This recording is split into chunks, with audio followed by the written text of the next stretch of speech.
Assalamualaikum warahmatullahi wabarakatuh. Waalaikumsalam warahmatullahi wabarakatuh.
Alhamdulillahilladzi amarna bi ita'i dzil qurba haqqan bainal mar'i wa qalbihi. Asyhadu an la ilaha illallah wahdahu la syarika lahu wasi'at rahmatuhu wa la tawfiqa illa 'indahu. Asyhadu anna sayyidana Muhammadan 'abduhu wa rasuluhu. Al-qa'ilu la yajzi waladun walidun illa yajid lahu mamlukan fayashtariyahu liyu'tiyahu. Allahumma salli wa sallim ala sayyidina Muhammad wa ala alihi wa ashabihi al-bararah alladhina ja'u bi uswatin hasanatin ila yaumil qiyamah. Amma ba'du fa ya ayyuhan nas ittaqullaha haqqa tuqatih wa la tamutunna illa wa antum muslimun. Ma'asyiral muslimin jamaah salat Jumat rahimakumullah. Marilah dalam kesempatan yang penuh barokah ini kita bersama-sama sambil bertafakur meningkatkan takwa kita kepada Allah Subhanahu wa taala dalam arti menjalankan semua perintah-perintahnya dan menjauhi segala larangan-larangannya, agar kita termasuk hamba-hamba Allah yang dibahagiakan di dunia dan di akhiratnya. Amin ya rabbal alamin. Jamaah salat Jumat rahimakumullah. Hidup, mati, jodoh dan rizki adalah 4 perkara yang sudah menjadi kepastian Allah Subhanahu wa ta'ala. Manusia hanya memiliki hak untuk berikhtiar saja, sedangkan keputusannya mutlak milik Allah Subhanahu wa ta'ala. otoritas dan totalitas semua kembali pada hak veto Allah Subhanahu wa Ta'ala. Dari keempat hal tersebut, seringkali manusia lebih disibukkan dan lebih mengutamakan dengan urusan yang namanya rezeki. Karena manusia merasa hidup dan masih dinikmati, udara masih dihirup tanpa membayar, anggota tubuh masih digerakkan tanpa repot mengeluarkan biaya, mata bisa melihat tanpa harus membeli, telinga bisa mendengar, lisan bisa berbicara, semuanya berfungsi tanpa kita mengeluarkan uang. Oleh karena itu, kebanyakan manusia akan merasa sedih jika dijauhi rizkinya. Sebaliknya akan merasa terhibur, senang bila rizkinya melimpah. Banyak orang yang berubah menjadi manusia religius ketika berada dalam kesusahan. Dia rajin berdoa, beribadah, mengaji, mengeluarkan sedekah. Namun sebaliknya, ketika manusia berubah hidup dalam kelonggaran, ia akan mengurangi keimanannya dengan Allah. Intensitas ibadah pun lemah. Dia bahkan lupa dengan doa yang sering dilantunkan ketika ia susah. Jika di masa susah, sholat berjamaah menjadi kebutuhan, maka ketika longgar, sholat berjamaah menjadi gangguan. Ketika masa susah, mengaji disempat-sempatkan. Ketika berubah longgar, mengaji sesempatnya. Jamaah Jumat rahmatullah.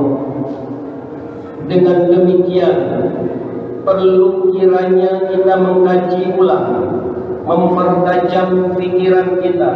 Benarkah dunia ini perlu kita kejar-kejar? Benarkah rezeki yang kita dapatkan hanya berputar tentang masalah finansial saja? Padahal dunia semakin kita kejar, ia akan semakin menjauh. Sudah punya satu, pengen punya dua. Sudah pengen ini, pengen yang itu, dan lain sebagainya. Kita bisa ambil contoh teladan tentang masalah rezeki pada sahabat Nabi Muhammad SAW. Pada suatu hari seperti biasanya, sahabat Ali karramallahu wajhah pulang lebih sore menjelang asar. Siti Fatimah binti Rasulullah SAW menyambut suaminya dengan sukacita setelah lelah pulang dari bekerja. Setelah itu, sahabat Ali berkata pada istrinya, "Wahai istriku, kali ini aku tidak membawa uang sepeser pun. Maafkanlah aku." Siti Fatimah menyahut sambil tersenyum, "Oh, tidak apa-apa wahai suamiku, karena rezeki adalah Allah, urusan Allah." Mendengar jawaban istrinya seperti itu, sahabat Ali bangga karena sifat qanaah istrinya. Sekaligus bingung karena melihat keperluan dapur yang sudah semakin menipis. Toh Siti Fatimah tidak menampakkan sifat kecewa ataupun sedih hati. Malah justru Siti Fatimah yang membesarkan hati suaminya untuk tegar dan selalu semangat. Hadirin rahimakumullah, kisah di atas menunjukkan bahwa manusia penerima rezeki dituntut untuk mampu memahami cara kerja rezeki. Ia bisa datang tanpa diundang dan bisa pergi tanpa diusir. Oleh karena itu, hendaknya kita mencari nafkah atau bekerja dengan tenang tanpa meninggalkan kewajiban kita kepada Allah Subhanahu wa Ta'ala, seperti halnya tidak meninggalkan sholat. maka insya Allah rezeki akan datang menemui kita.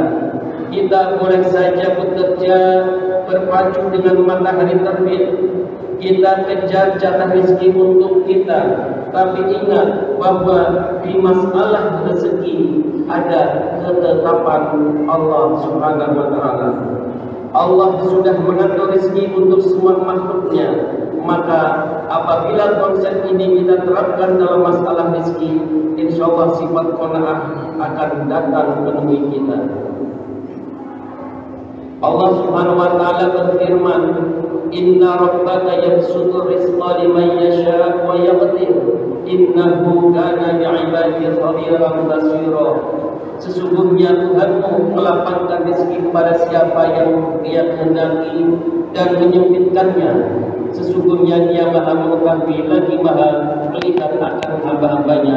Quran surat Al-Isra ayat 30. Walau basatallahu rizqa li'ibadihi labaghaw fil ardi walakin yunazzilu biqadarin ma yasha. Innahu bi'ibadihi khabirun basir. Dan jikalau Allah melapangkan rezeki kepada hamba-hambanya, tentulah mereka akan melampaui batas di muka bumi. Tetapi Allah menurunkan apa yang dikehendakinya dengan ukurannya. Sesungguhnya Dia Maha mengetahui hamba-hambanya lagi Maha melihat. Quran surat Asy-Syura ayat 27. Hadirin yang berbahagia, semoga Allah Subhanahu wa Ta'ala senantiasa memberikan kepada kita semua hati-hati yang dipenuhi dengan qanaah, hati-hati yang pandai bersyukur kepada Allah Subhanahu wa Ta'ala. Amin ya rabbal alamin. Barakallahu li wa lakum fil Qur'anil azim wa nafa'ani wa iyyakum bil ayati wa dhikril hakim.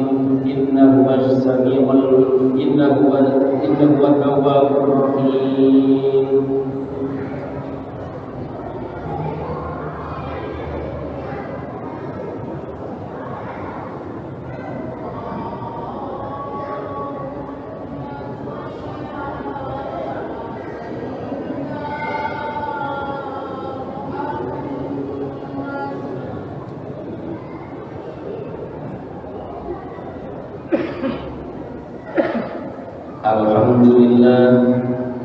Alhamdulillahilladzi amarna bil i'tisami bihablihil matin.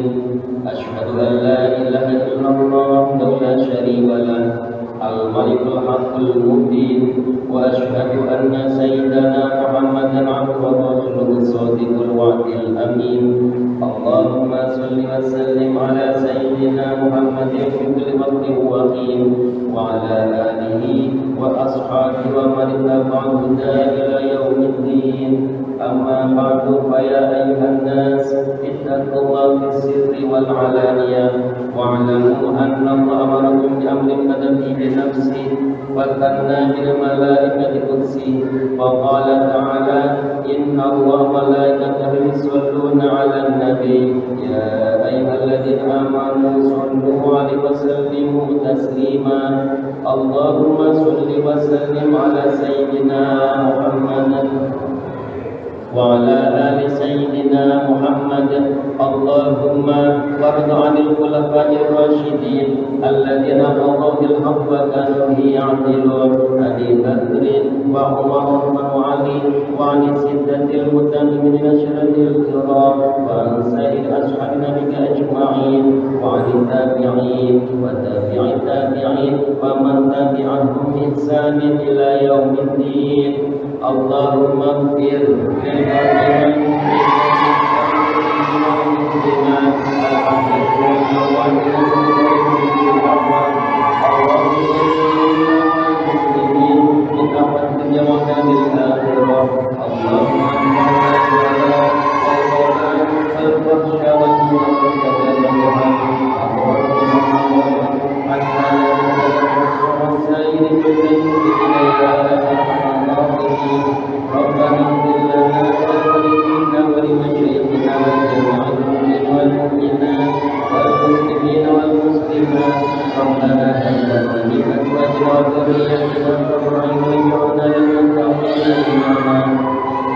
Rabbana atina fid dunya